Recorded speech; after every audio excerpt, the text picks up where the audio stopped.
Hello students, welcome to the Hindu అనాలిసిస్లోకి వెళ్ళే ముందు మీ అందరికీ ఒక చిన్న అనౌన్స్మెంట్. మనం అందిస్తున్న యూపీఎస్ ఇన్ఫినిటీ పైన మనం అందిస్తున్న దసరా ధమాకా ఆఫర్కి కేవలం 4 days మాత్రమే మిగిలాయి. మీరు ఫ్లాట్ 12,000 రూపీస్ డిస్కౌంట్ ఈ ధమాకా ఆఫర్లో పొందొచ్చు. 60,000 రూపీస్ కోర్స్ మీకు 48K వస్తుంది అండ్ యూ గెట్ 14 కోర్సెస్. దీంట్లో భాగంగా నా 14 కోర్సెస్ మీకు వస్తాయి. యూపీఎస్సీతో పాటు దానికి ఎన్సీఆర్టీ ఫౌండేషన్, అలాగే prelims test series, mains answer writing, CSAT, current affairs, APSC group 1, APSC group 2, you get everything as part of this package. And this course fees valid only till 31st October. Keep it in mind. So ఇవాళ first article చూద్దామా? So first article వచ్చేసి మనకి women can make the world better అనే టైటిల్తో వచ్చిన opinion article. So ఈ ఆర్టికల్లో author ఏం చెప్పారనేది మనం ఒకసారి గమనిద్దాం. ఇక్కడ ఏం చెప్తున్నారంటే economic history has long been chronicled through a male lens. అంటే మేల్ పాయింట్ ఆఫ్ వ్యూలో ఎకనామిక్ హిస్టరీని రాశారు. క్రానికల్ అంటే రాయడం, రిటర్న్ అకౌంట్ ఆఫ్ సంథింగ్. ప్రతీది కూడా మేల్ పాయింట్ ఆఫ్ వ్యూలోనే రాయడం జరిగింది. ఉమెన్ హ్యావ్ బీన్ నెగ్లెక్టెడ్ అనేది మనకి కనిపిస్తుంది. మెన్ యొక్క కంట్రిబ్యూషన్స్ని ఎంఫసైజ్ చేశారు, వాళ్ళ వ్యూ పాయింట్స్ని ఎంఫసైజ్ చేస్తూ నడవడం అనేది జరిగింది. ఇప్పుడు మీరు నోబెల్ ప్రైజెస్ అనేవి ఎగ్జాంపుల్గా మీరు తీసుకుంటే, Nobel prices for economic sciences తీసుకుంటే 90 మంది మెన్కి ఇచ్చారు 1969 నుంచి. కానీ ఉమెన్ ఎంతమంది? కేవలం 3 మాత్రమే. అంటే ఉమెన్ కాంట్రిబ్యూషన్స్ని కూడా ఎనఫ్ రికగ్నైజ్ చేయలేదనేది మనకు కనిపిస్తుంది. సో వీళ్ళలో మొదట ఆవిడ ఎలినర్ ఓస్ట్రమ్. సో తినికి 2009లో ఎకనామిక్ సైన్సెస్ నోబెల్ వచ్చింది. ఎందుకంటే for explaining how local communities, most of them in developing countries, govern themselves. Local communities తమను తాము ఎలా గవర్న్ చేసుకుంటున్నాయి అనే విషయాన్ని చెప్పినందుకు తనకి ఫస్ట్ టైం నోబెల్ 2009లో వచ్చింది. తర్వాత ఎస్థర్ డఫ్లోకి 2019లో వచ్చింది. అది పవర్టీకి సంబంధించి తను చేసిన వర్క్కి. అండ్ రీసెంట్గా మీరు చూస్తే క్లౌడియా గోల్డిన్కి 3rd నోబెల్ ప్రైజ్ అనేది రావడం జరిగింది. She is the 3rd women to get Nobel prize in economic sciences. ఎందుకంటే ఉమెన్కి ఎందుకు తక్కువ మనీ ఎర్న్ చేస్తున్నారు మెన్ కంటే? ఇద్దరు ఒకే రకమైన వర్క్ చేసినప్పటికీ కూడా ఉమెన్కి ఎందుకు తక్కువ ఉంటుంది ఆదాయం? సో ఇట్లా 3 ఉమెన్ యొక్క కాంట్రిబ్యూషన్స్ని మాత్రమే ఈ రోజు వరకు రికగ్నైజ్ చేయడం జరిగింది. మిగిలినంతా కూడా మేల్ కాంట్రిబ్యూషన్స్ని రికగ్నైజ్ చేశారు.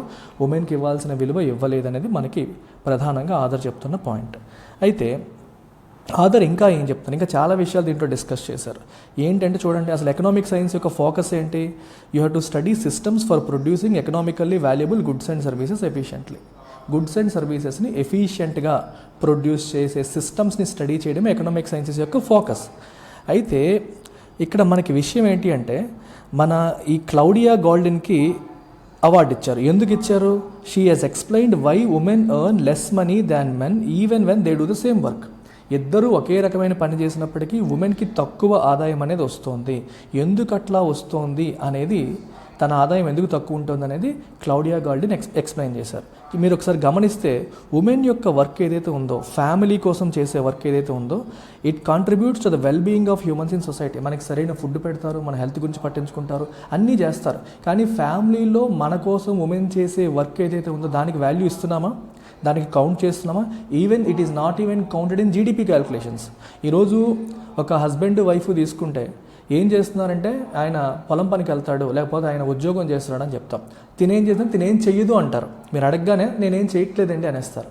ఏం చెయ్యట్లేదా? ఉదయం లేచినప్పటి నుంచి పడుకున్నంత వరకు ఎన్ని పనులు ఉంటాయి? వంట పని, ఇంటి పని, పిల్లల పని, భర్త పని, కేర్ పని, చాలా పని చేస్తుంది. తను అంత బాగా చూడబట్టే తిను జాబ్కి వెళ్ళగలుగుతున్నాడు, ఉద్యోగం చేయగలుగుతున్నాడు, డబ్బు సంపాదించగలుగుతున్నాడు, పిల్లలు సంపాదించగలుగుతున్నారు. So she is doing a work called care work. కానీ ఆ కేర్ వర్క్కి రికగ్నిషన్ ఉందా? ఈరోజు రికగ్నిషన్ లేదు. ఈవెన్ జీడిపి క్యాల్కులేషన్ చేసినప్పుడు కూడా మానిటరీ మనీ టర్మ్స్లో ఇన్వాల్వ్ అయ్యేవి మాత్రమే కౌంట్ చేస్తున్నారు. కేర్ వర్క్కి షీఈ్ నాట్ పెయిడ్, అది అన్పెయిడ్ లేబర్గా ఉండిపోయింది. దాన్ని కౌంట్ కూడా చేయని పరిస్థితి. చూడండి, ఇక్కడ it does not add to the growth of economy and GDP. Women ఇంట్లో ఎంత పని చేసినా అది ఎకనామిక్ గ్రోత్లో కౌంట్ చేయట్లేదు, జీడిపిలో కూడా కౌంట్ చేయట్లేదు.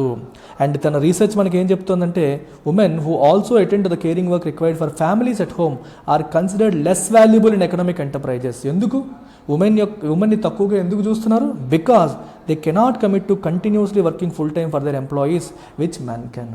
ప్రతి ఆర్గనైజేషన్ కూడా మెన్ ఉమెన్ చూసినప్పుడు మెన్ అయితే ఫుల్ టైం ఆర్గనైజేషన్ కోసం పనిచేస్తారు, ఉమెన్ వచ్చేసరికి ఇంట్లో ఫ్యామిలీస్ని పిల్లల్ని చూసుకుంటూ పనిచేయాలి. So men are more valuable to the organisation than women అని భావిస్తారు. ఒకే రకమైన పని ఉమెన్కి తక్కువ ఇస్తారు, మెన్కి ఎక్కువ ఇస్తున్నారు, ఎందుకంటే ఉమెన్ ఎఫిషియన్సీ తక్కువని ఆర్గనైజేషన్స్ భావిస్తున్నాయి. Because they have to take care of both family as well as work చేయడం వల్ల ఉమెన్కి యాక్చువల్గా పని పెరుగుతుంది. ఫ్యామిలీ వర్క్ చేస్తూ ఆఫీస్ వర్క్ చేయాల్సిన పనులు వస్తున్నాయి అని భావించి వాళ్ళ వర్క్కి తక్కువ విలువ కట్టడం అనేది జరుగుతుంది ఈ రోజుల్లో. ఇది one aspect that he is discussing here. అర్థమవుతుందా? ఉమెన్ యొక్క ఎఫర్ట్ని మనం ఇనఫ్ కౌంట్ చేయట్లేదు. ఉమెన్ ఇళ్లలో చేస్తున్న పనిని జీడిపి క్యాల్కులేషన్లో కూడా మనం కౌంట్ చేయట్లేదు, ఎకనామిక్ గ్రోత్లో కూడా కౌంట్ చేయట్లేదు అనేది ఇప్పటి వరకు ఆర్టికల్లో చెప్పిన మాట. నెక్స్ట్ చూడండి, future of work and India అని ఈ పారాగ్రాఫ్లో ఆయన ఏం చెప్పారో కూడా చూద్దాం. సో ప్రతి పారాగ్రాఫ్లో ఒక కోర్ పాయింట్ అనేది టచ్ చేస్తున్నారు. ఆ కోర్ పాయింట్ ఏంటంటే మనం డిస్కస్ చేద్దాం. సో ఇక్కడ ఏం చెప్తున్నారంటే ఎకనామిక్ గ్రోత్ యొక్క ప్యాటర్న్స్ అనేవి ప్రపంచవ్యాప్తంగా మారిపోయాయి, ప్యాటర్న్స్ అనేవి కంప్లీట్గా షిఫ్ట్ అయిపోయాయి. మీరు ఇప్పుడు అబ్జర్వ్ చేస్తే లాంగ్ టర్మ్ ఎంప్లాయ్మెంట్ అనేది ఈ రోజుల్లో మనకు కనిపించట్లేదు. ఒకప్పుడు పర్మనెంట్ జాబ్స్ అనే కాన్సెప్ట్ ఉండేది, ఇప్పుడు లాంగ్ టర్మ్ ఎంప్లాయ్మెంట్ అనేది లేదు. ఇప్పుడు ఏమవుతుంది మనకి గిగ్ ఎకానమీ ఏంటమ్మా? Short term. సో నీకు నచ్చిన ప్లాట్ఫామ్ వర్క్ అంటారు, నీకు నచ్చినప్పుడు పని చేస్తావు, నీ టర్మ్స్లో నువ్వు పని చేస్తావు, ఇష్టం వస్తే మానేస్తావు. సో వాళ్ళు నీకు ఏమన్నా ఇస్తారా? ఇన్ఫార్మల్ సెక్టార్లో ఎక్కువ వర్క్ జరుగుతుంది, గిగ్ ఎకానమీలో ఎక్కువ జరుగుతుంది. రెగ్యులర్ ఫుల్ టైమ్ ఎంప్లాయ్మెంట్ అనే కాన్సెప్ట్ నుంచి మనం ఇన్ఫార్మల్ వర్క్ మరియు గిగ్ ఎకానమీ వైపు షిఫ్ట్ అయిపోతున్నాం. మరి గిగ్ ఎకానమీకి ఎగ్జాంపుల్స్ ఏంటి? ఉబెర్, అలాగే మనకి స్విగ్గీ, జొమాటో, ఇవన్నీ గిగ్ ఎకానమీకి ఎగ్జాంపుల్. స్విగ్గీలో పనిచేసేవాడు అక్కడ ఎంప్లాయీ అంటే ఎంప్లాయీ కాదు, పార్ట్నర్ అని చెప్తాడు. కంపెనీ వాడు పార్ట్నర్ అని చెప్తాడు. సో నీకు నచ్చినప్పుడు నువ్వు పని చేయొచ్చు, నచ్చితే నువ్వు ఆర్డర్ పిక్ చేసుకోవచ్చు, లేకపోతే లేదు అంటాడు. సో ఫుల్ ఫ్లెక్సిబిలిటీ ఇస్తాడు, నీకు ఫుల్ ఫ్లెక్సిబుల్ అవర్స్ ఉంటాయి. నీకు ఏదైనా ప్రాబ్లం వస్తే కంపెనీ పట్టించుకోదు, ఎందుకంటే నువ్వు కంపెనీ ఎంప్లాయీ కాదు, నువ్వు కంపెనీకి పార్ట్నర్వి అని చెప్పి అంటారు. దీనివల్ల ఏమవుతుంది, వాళ్ళకి సోషల్ సెక్యూరిటీ అనేది లేకుండా పోతుందన్నమాట. ఈవెన్ పెద్ద పెద్ద ఇండస్ట్రియల్ ఎస్టాబ్లిష్మెంట్లో కూడా short term contract based jobs అనేవి పెరిగిపోతున్నాయి, లాంగ్ టర్మ్ కమిట్మెంట్తో జాబ్స్ అనేవి తీసుకోవడం మానేస్తున్నారు. ఇవన్నీ కూడా ఇండియాలో కూడా జరుగుతున్నాయి. అండ్ ఈ ట్రెండ్స్ అనేవి ఇండియాకి చాలా పెద్ద ఛాలెంజ్. ఎందుకు ఇండియాకి పెద్ద ఛాలెంజ్? బికాజ్ ఇండియాలో లార్జెస్ట్ నెంబర్ ఆఫ్ యూత్ ఉన్నారు కాబట్టి. యూత్ ఉంటే ఎందుకు ఛాలెంజ్? యూతే ఎంప్లాయ్మెంట్ సీక్ చేస్తారు కాబట్టి. పెద్దవాళ్ళు, రిటైర్ అయిపోయిన వాళ్ళు, పిల్లలు ఎంప్లాయ్మెంట్ కోసం చూడరు, యంగ్ పీపులే ఎంప్లాయ్మెంట్ కోసం, జాబ్స్ కోసం చూస్తారు. అవి మనకి పర్మనెంట్ జాబ్స్ ఉంటే ఒక రకంగా ఉంటుంది, కానీ సిచ్యువేషన్ ఎలా అయిపోయింది, గిగ్ ఎకానమీ వైపు, ఇన్ఫార్మల్ ఎకానమీ వైపు షిఫ్ట్ అయిపోతుంది. సో దానివల్ల వాళ్ళకి dignified work with adequate income and social security అనేవి దొరుకుతున్నాయా? దొరకట్లేదు. They are finding only fewer opportunities అనేవి రోజు రోజుకి తగ్గిపోతున్నాయి.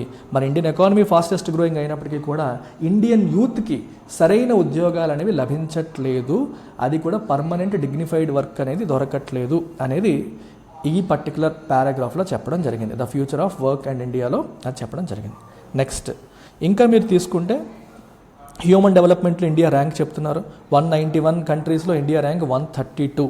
సో కాబట్టి అక్కడ ఏం చెప్తున్నారంటే India needs to care giving సర్వీసెస్లో ఎక్కువగా ఇన్వెస్ట్ చేయాలి. హ్యూమన్ డెవలప్మెంట్ బాగాలేదు. హ్యూమన్ డెవలప్మెంట్ ఇండెక్స్లో బాగా, అంటే సరైన న్యూట్రిషన్ కావచ్చు, వేరే ఆస్పెక్ట్స్ కావచ్చు, హ్యూమన్ డెవలప్మెంట్ ఇండెక్స్లో బాగా వెనకబడింది. కాబట్టి హెల్త్ జనరల్గా ఏంటంటే మూడు పారామీటర్స్ చూస్తారు, ఎడ్యుకేషన్, హెల్త్ మరియు మీ ఫినాన్షియల్ ఎకనామిక్ ఆస్పెక్ట్స్. ఈ 3 ఆస్పెక్ట్స్ చూస్తారు. హెల్త్ బాగుండాలంటే కేర్ ఉండాలి, ఇంట్లో కానీ సరైన ఫుడ్ కానీ సరైన కేర్ కానీ ఉంటే కానీ మనకి హెల్త్ రాదు. సో కేర్ గివింగ్ సర్వీసెస్కి మనం ఇంపార్టెన్స్ ఇవ్వకపోతే మన హెల్త్ అనేది ఇంప్రూవ్ అవ్వదు. అది ఇంప్రూవ్ అయితే కానీ హ్యూమన్ డెవలప్మెంట్లో ఇండియా ముందుకు వెళ్ళలేదు.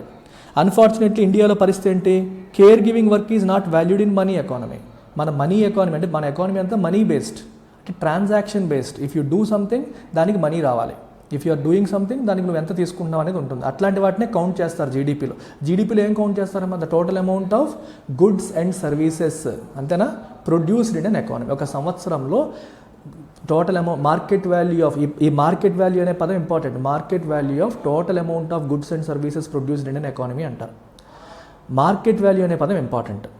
ఇప్పుడు ఫర్ ఎగ్జాంపుల్ ఒక మదర్ ఉన్నారు, మదర్ ఇంట్లో పిల్లల కోసం చాలా సర్వీస్ చేశారు, భర్త కోసం చాలా సర్వీస్ చేశారు. మరి సర్వీసెసే కదా, అది కూడా ప్రొడక్షన్ ఆఫ్ సర్వీసెసే కదా, కానీ దాన్ని మనం కౌంట్ చేస్తున్నామా? కౌంట్ చేయట్లేదు. ఎందుకు కౌంట్ చేయట్లేదు? దాని మార్కెట్ వాల్యూ 0. తల్లి చేసే పనికి మార్కెట్ వాల్యూ లేదు, because she is not paid for it. Wife చేసే పనికి, భార్య చేసే పనికి మార్కెట్ వాల్యూ లేదు, దానికి she is not paid for it. అదే మదర్ ఒక రెస్టారెంట్ పెట్టింది, అక్కడ వంట చేసి అమ్మింది అనుకోండి, దట్ ఈస్ పెయిడ్. అక్కడ ఎవడో డబ్బులు ఇచ్చి కొంటాడు, అది మనకి జీడిపిలో కౌంట్ అవుతుంది. ఇప్పుడు పిల్లల్ని బాగా చూసుకుంటుంది తల్లి, అది దానికి పే చేస్తున్నామా? పే చేయట్లేదు. తన బాధ్యత కాబట్టి పే చేయట్లేదు, అది మనం కౌంట్ చేయట్లేదు. అదే తను డే కేర్ అనేది పెట్టి చిన్నపిల్లలు నేను చూసుకుంటానని చెప్పి దానికి ఛార్జ్ చేసింది అనుకోండి బయట వాళ్ళకి, అది కౌంట్ అవుతుంది. అంటే కేర్ ఎకానమీ ఏదైతే ఉందో, ఎస్పెషల్లీ కేర్ గివింగ్ వర్క్ ఏదైతే ఉందో దానికి ఇండియాలో ఎనఫ్ ఇంపార్టెన్స్ అనేది ఇవ్వట్లేదు, దానికి వాల్యూ లేదు. Millions of women providing domestic services and millions who are providing care in Asha వర్కర్స్గా పనిచేస్తారు చాలామంది మన ఊర్లలో. అక్రెడిటెడ్ సోషల్ హెల్త్ యాక్టివిస్ట్, వాళ్ళకి అంగన్వాడీ వర్కర్స్, వాళ్ళకి ఎంత శాలరీ ఇస్తారమ్మా? ప్రైమరీ హెల్త్ ఎడ్యుకేషన్లో పనిచేసే వాళ్ళు దే ఆర్ పూర్లీ పెయిడ్. అంటే పేమెంట్ ఇచ్చిన ప్లేసుల్లో కూడా వాళ్ళకి పేమెంట్స్ అనేవి చాలా తక్కువ ఉంటున్నాయి. బేసికల్గా అసలు ఇంట్లో వాళ్ళకైతే వాళ్ళ కష్టాన్ని కౌంట్ కూడా చేయట్లేదు. కేర్ ఎకానమీ, కేర్ గివింగ్ వర్క్కి అసలు మనం ఇండియన్ ఎకానమీలో వాల్యూ లేదు, ఎక్కడ కూడా లేదు ప్రపంచవ్యాప్తంగా, అది పరిస్థితి. ఇప్పుడు మన ప్రైమ్ మినిస్టర్ మోదీ గారు మన G20 మీటింగ్లో ఏం చెప్పారంటే హ్యూమన్ సెంట్రిక్ డెవలప్మెంట్ పైన మనం ఫోకస్ చేయాలి. డెవలప్మెంట్ అనగానే మనం జీడిపి గ్రోత్, ఎకనామిక్ గ్రోత్ అనే ఆస్పెక్ట్లో పరిగెడుతూ ఉన్నాము, అలా కాదు, హ్యూమన్ సెంట్రిక్ డెవలప్మెంట్ పైన మనం వెళ్ళాలి, we must go beyond GDP అని చెప్పి అన్నారు. సో జనరల్గా గ్లోబలైజేషన్ మిషన్ ఏంటి మనకి? 1 ఎర్త్ 1 ఎకానమీ 1 ఫ్యూచర్. అంటే ఈ ఎర్త్ అంతా ఒకటే, మొత్తం అంతా ఒకటే, సింగిల్ ఎకానమీ, ఎవరి కాళ్ళు వేరు కాదు, ఎవరి దగ్గర ఎవరైనా కొనుక్కోవచ్చు, అమ్ముకోవచ్చు, ఎవరు ఎక్కడికైనా వెళ్ళి వ్యాపారం చేసుకోవచ్చు అనేది గ్లోబలైజేషన్ కాన్సెప్ట్. మనందరిది ఒకటే ఫ్యూచర్, నీ ఫ్యూచర్ బాగుండి నా ఫ్యూచర్ బాగాలేదనే కాన్సెప్ట్ లేదు అనేది గ్లోబలైజేషన్ యొక్క విజన్. కానీ ఇండియా ఏముంటుంది? ఇట్ ఈస్ ఆస్కింగ్ ఫర్ వసుధైవ కుటుంబకం. మనం 1 ఎకానమీ 1 ఎర్త్ 1 ఫ్యూచర్ కాదు, 1 ఫ్యామిలీ 1 ఎర్త్ 1 ఫ్యూచర్ అనుకోవాలి. మనం 1 ఫ్యామిలీ 1 ఎర్త్ 1 ఎకానమీ కాదు, 1 ఫ్యామిలీ. మనమంతా ఒక ఆర్థిక వ్యవస్థ కాదు, మనమంతా ఒకటే కుటుంబం. అనేది మనం గుర్తు పెట్టుకోవాలి అనేది ఇండియా యొక్క slogan. So GDP is only a monetary measure of only economic component of the సొసైటీలో ఎకనామిక్ కాంపోనెంట్ని మాత్రమే అది మెజర్ చేస్తుంది. ఒక కంట్రీ డెవలప్ అయ్యిందంటే కంట్రీ ఆర్థికంగా ఎంత గ్రో అయింది అనేది ఒకటే కాదు, హెల్త్ ఎలా ఉంది, ఎడ్యుకేషన్ ఎలా ఉంది, వాళ్ళ హ్యాపీనెస్ ఎలా ఉంది, చాలా పారామీటర్స్, వాళ్ళకి రైట్స్ ఉన్నాయా, సోషల్ జస్టిస్ ఉందా, డిగ్నిటీ ఉందా, రెస్పెక్ట్ ఉందా, ఎన్నో ఆస్పెక్ట్స్ని మనం గమనించాలి. అన్ఫార్చునేట్లీ ఈరోజు ఏ కంట్రీ బాగుందంటే జీడిపి ఎక్కువ ఉన్న కంట్రీ బాగుంది, జీడిపి గ్రోత్ ఉన్న కంట్రీ బాగుంది అంటే ఓన్లీ ఎకనామిక్ ఆస్పెక్ట్స్ పరంగానే కంట్రీ యొక్క గ్రోత్ని మనం మెజర్ చేసే పరిస్థితులు ఉన్నాయి. అండ్ ఈ జీడిపి ఎలా ఉంది? It does not value care giving work. చూడండి, ఆధార్ మళ్ళీ ఆ పాయింట్కి ఎంఫసైజ్ చేస్తాను. అంటే ఉమెన్ సెంట్రిక్గా ఉంది ఆర్టికల్. ఉమెన్ కష్టపడతారు, చాలా కేర్ తీసుకుంటారు పేరెంట్స్ కోసం, పిల్లల కోసం, భర్త కోసం, అందరి కోసం. ఆ వర్క్ను మనం విలువ ఇవ్వట్లేదు. పోనీ శాలరీ పే చేసే ఆశా వర్కర్స్లు, నర్సులు, అంగన్వాడీ వర్కర్స్కి కూడా శాలరీస్ అనేవి చాలా తక్కువ ఉన్నాయి. అవి కౌంట్ చేస్తాం కానీ శాలరీస్ చాలా తక్కువ ఉంటున్నాయి. కాబట్టి $10 ట్రిలియన్ ఎకానమీగా మనం మారాలంటే ఈ ప్రభుత్వాలన్నీ ఏం చేస్తున్నాయి? ఎందుకంటే ఉమెన్ చేసే పని కౌంట్ చేయట్లేదు కదా. వీళ్ళందరినీ కూడా ఈ పాలసీ మేకర్స్, భారతదేశంలో ఉన్న వాళ్ళు, బయట దేశంలో ఉన్న వాళ్ళు, వీళ్ళందరూ ఏం చేస్తారంటే they want to pluck women out of their families. మీరు ఇలా ఇంట్లో ఉండకండి అమ్మా, ఇంట్లోంచి బయటికి రండి అమ్మా, పని చేయండి అమ్మా అంటున్నారు. ఇప్పుడు వాళ్ళు ఇంట్లో పని చేయట్లేదా? పని చేస్తున్నారు, కానీ ఆ పనిని మనం జీడిపిలో కౌంట్ చేయట్లేదు. సో జీడిపిలో కౌంట్ చేసేలాగా ఆ పని ఉండాలంటే వాళ్ళు బయటకు వచ్చి చిన్న కుటీర పరిశ్రమలు పెట్టుకోవాలి. అందుకే డ్వాక్రా సంఘాలని ఏవైనా పెట్టి మీరు సంపాదించండి, గూడ్స్ అండ్ సర్వీసెస్ ప్రొడ్యూస్ చేయండి అని చెప్పి వాళ్ళని బయటికి తీసుకొచ్చి ఈ ఇన్ఫార్మల్ వర్క్ నుంచి వాళ్ళని ఎఫిషియెంట్ ఇండస్ట్రియల్ ఫార్మ్ ఆఫ్ వర్క్లోకి తీసుకొచ్చి తద్వారా జీడిపికి కంట్రిబ్యూట్ చేయించాలని ప్రతి దేశంలో కూడా, ప్రపంచంలో ఉన్న అన్ని దేశాల్లో కూడా పాలసీ మేకర్స్ అందరూ కూడా భావిస్తున్నారు. మీకు అర్థమవుతుందా? అంటే ఇంట్లో చేసే పని కౌంట్ అవ్వట్లేదు, అది మీరు అట్లా కాదు, మీరు బయటికి రావాలి, వర్క్ చేయాలి, అప్పుడే జీడిపి కంట్రిబ్యూషన్ అవుతుంది అనేది వీళ్ళ యొక్క ఉద్దేశం. Then he is also talking about SDG అంటే ఏంటి? మనకి సస్టైనబుల్ డెవలప్మెంట్ గోల్స్. మనకి ఎన్ని ఉన్నాయి? 17 ఉన్నాయి. ఎప్పటికి అచీవ్ చేయాలి? 2030కి అచీవ్ చేయాలి. దీంట్లో ఎన్ని ఆస్పెక్ట్స్ ఉన్నాయి? అన్నీ ఉన్నాయి. ఎన్వైరన్మెంటల్ ఉన్నాయి, సోషల్ ఉన్నాయి, ఎకనామిక్ ప్రాబ్లమ్స్ ఉన్నాయి. ఇది వీటన్నిటిని కూడా మనం సాల్వ్ చేస్తే కానీ మనకి ప్రోగ్రెస్ అనేది సస్టైనబుల్, ఇన్క్లూజివ్ రాదు. సస్టైనబుల్ అంటే అర్థం ఏంటి? Something that is able to be maintained. మనం మెయింటైన్ చేయగలిగేదాన్ని సస్టైనబుల్ అంటాం. ఇన్క్లూజివ్ అంటే అన్ని వర్గాలని, అన్ని రంగాలని, అందరినీ కలుపుకొని పోయే ప్రోగ్రెస్ మనకి ఇన్క్లూజివ్ ప్రోగ్రెస్ అని అంటాం. సో G20 మీటింగ్లో ఏం అసెస్ చేశారంటే 2030 సగంలో తీసుకుంటే మన ప్రోగ్రెస్ ఎంత? ఓన్లీ 12% మాత్రమే. మన టార్గెట్లో కేవలం 12% మాత్రమే అచీవ్ చేశాము. సో ఇప్పుడు మనం ఫాలో అవుతున్న అప్రోచ్ అనేది చేంజ్ చేయకపోతే మనం టార్గెట్ అచీవ్ చేయలేము. Whatever we're following today we must change it. అది చేంజ్ చేస్తే కానీ మనం ఫుల్ ఎస్డీజీ అచీవ్మెంట్ అనేది చెయ్యలేము అని చెప్తున్నారు. సో ఇప్పుడు చేస్తున్న తప్పు ఏంటి, చేయాల్సిన కరెక్షన్ ఏంటి అనేది కూడా ఇక్కడ నెక్స్ట్ రాశారు. ఇప్పుడు మీరు ఒకసారి గమనిస్తే నేను ఒకసారి మళ్ళీ లాస్ట్లో సమ్మరైజ్ చేస్తాను ఏమేమి డిస్కస్ చేశారు ఈ ఆర్టికల్ అనేది. సో ఇక్కడ ఒకసారి చూడండి, ఇప్పుడు ఏమంటున్నారంటే many wise men have advise that we cannot solve complex systemic problems with the same ways of thinking that have cause them. ఏ రకమైన థింకింగ్ వల్ల మనకి ఈరోజు ప్రాబ్లమ్స్ వస్తున్నాయో అదే రకమైన థింకింగ్తో మనం సాల్వ్ చేయలేము అని చెప్పి చాలామంది గొప్ప వాళ్ళు చెప్పారు. ప్రజెంట్ పబ్లిక్ పాలసీలో ఉన్న పారాడైమ్ అంటే మోడల్, ప్రజెంట్ ఉన్న మోడల్ ఎలా ఉంది అంటే మనకి డొమైన్ ఎక్స్పర్ట్స్ మనకి బెస్ట్ సొల్యూషన్స్ ఇస్తారు. అంటే ప్రతి ఒక్క అంశంలో సెక్టార్లో కూడా ఆ సబ్జెక్ట్ మ్యాటర్ ఎక్స్పర్ట్ మనకి సొల్యూషన్ ఇస్తాడు వాళ్ళ రెస్పెక్టివ్ ఏరియాస్లో. అండ్ గవర్నమెంటు, ఆర్గనైజేషన్స్, ఎన్జిఓస్ కూడా వాటిని ఇంప్లిమెంట్ చేస్తాయి. అర్థమవుతుందా? ప్రతి దాంట్లో కూడా సబ్జెక్ట్ మ్యాటర్ ఎక్స్పర్ట్ మనకి సలహాలు, సూచనలు, సొల్యూషన్స్ ఇస్తే దాన్ని ప్రభుత్వాలు ఇంప్లిమెంట్ చేస్తాయి. అంటే డిస్కషన్ అంతా ఎక్కడ జరుగుతుంది? టాప్ లెవెల్లో జరుగుతుంది. ఒక ఎక్స్పర్ట్ చెప్తాడు, ఒక పొలిటికల్ ఆర్గనైజేషన్ ఆ సలహా విని వాళ్ళు ఇంప్లిమెంట్ చేయడానికి ముందుకు వస్తారు. కానీ మీరు ఒకసారి గమనించండి, however educational solutions that work in Kerala will not suit Bihar. ఇప్పుడు మీరు చూడండి, కేరళని దృష్టిలో పెట్టుకొని నువ్వు ఒక సలహా తీసుకొచ్చావు. ఇప్పుడు ఎన్సీఆర్టీ తీసుకోండి, పిల్లల చదువులు ఎలా ఉండాలి అని చెప్పి నువ్వు ఒక పాలసీ తీసుకొచ్చావు. అది కేరళకి సూట్ అయింది, అది బీహార్కి సూట్ కాకపోవచ్చు. రీజనల్ వేరియేషన్స్ అనేవి ఉండొచ్చు. మీరు అందరికీ one size fits all approach లాగా హై లెవెల్లో ఒక డిసైడ్ చేసి మొత్తం అందరికీ ఒకటే సొల్యూషన్, హెల్త్ సొల్యూషన్ తీసుకోండి, ఎడ్యుకేషన్ తీసుకోండి, అగ్రికల్చర్ తీసుకోండి, అందరికీ ఒకటే మోడల్ అప్లై చేయడానికి ట్రై చేస్తారు. ఎందుకంటే ఇది ఎక్స్పర్ట్ చెప్పారు అని చెప్పి ప్రభుత్వాలు వాటిని ఇంప్లిమెంట్ చేసేయాలి, దేశమంతా ఇంప్లిమెంట్ చేయాలని చెప్పి తీసుకొస్తారు. ఆధార్ ఏమంటున్నారు? ఒక రాష్ట్రంలో పనిచేసేది ఇంకో రాష్ట్రంలో పనిచేయకపోవచ్చు. అలాగే వాటర్ మేనేజ్మెంట్ సిస్టమ్స్ రాజస్థాన్లో పనిచేసి ఉత్తరాఖండ్లో పనిచేయకపోవచ్చు. అలాగే environment, livelihood, health, infrastructure solutions ఇవన్నీ కూడా అక్కడ లోకల్ కాంటెక్స్ట్ బట్టి వెళ్ళాలి. Each state is different, each area is different, each person's needs are different. వాళ్ళ లోకల్ నీడ్స్ని బేస్ చేసుకుని మనం సొల్యూషన్స్ ఇవ్వాలి. సొల్యూషన్స్ అనేవి లోకల్ నీడ్స్ని బేస్ చేసుకొని రావాలి తప్పితే మనం పైనుంచి ఏదో డిసైడ్ చేసి దాని కింద ఇంప్లిమెంట్ చేసే ప్రయత్నం చేయకూడదు. It doesn't work like that. You can't impose it. Top down solution పనిచేయదు. అందుకే ఇక్కడ ఏమంటున్నారు author? Complex problems must be solved bottom up, not top down. అంటే పైనుంచి మీరు ఎక్స్పర్ట్ ఒపీనియన్ తీసుకొని గవర్నమెంట్స్ దాన్ని, ఎన్జిఓస్ గవర్నమెంట్స్ పికప్ చేసేసి ఇలా చేసేయాలని చెప్పడం కాదు, బాటమ్ అప్ వెళ్ళాలి, కింద నుంచి పైకి వెళ్ళాలి. అంటే కింద లెవెల్లో local system solutions cooperatively developed by communities are the only way the SDGs can be achieved. Sustainable development goals మనం అచీవ్ చేయాలంటే లోకల్ కమ్యూనిటీస్, అంటే ఎవరి ప్రాబ్లమ్స్ వాళ్ళకి తెలిసినట్టుగా వేరే వాళ్ళకి తెలియదు. సో లోకల్ కమ్యూనిటీస్ వాళ్ళ ప్రాబ్లమ్స్ గురించి వాళ్ళకి తెలుసు, వాళ్ళ ప్రాబ్లంకి వాళ్ళే సొల్యూషన్ ఇస్తున్నారో మనం వినాలి. అర్థమవుతుందా? కోఆపరేటివ్గా ఆ కమ్యూనిటీస్ వాళ్ళతో వాళ్ళ సహకారంతో డెవలప్ చేసిన సొల్యూషన్స్ని మనం వినాలి. వాటిని ఇంప్లిమెంట్ చేసినప్పుడే ఎస్డీజీస్ని మనం రీచ్ అవ్వగలుగుతాము, సస్టైనబుల్ డెవలప్మెంట్ కోసం రీచ్ అవ్వగలుగుతాము. లేకపోతే it is not possible. Top down work అవ్వదు, బాటమ్ అప్. కీవర్డ్స్ తీసుకుంటే టాప్ డౌన్ పనిచేయదు, బాటమ్ అప్ మాత్రమే పనిచేస్తుంది అనేది ఇక్కడ మనకి క్లియర్గా చెప్తున్నాం. ఓకే, ఈ పాయింట్ రిపీట్ అవుతుంది, మళ్ళీ వస్తుంది.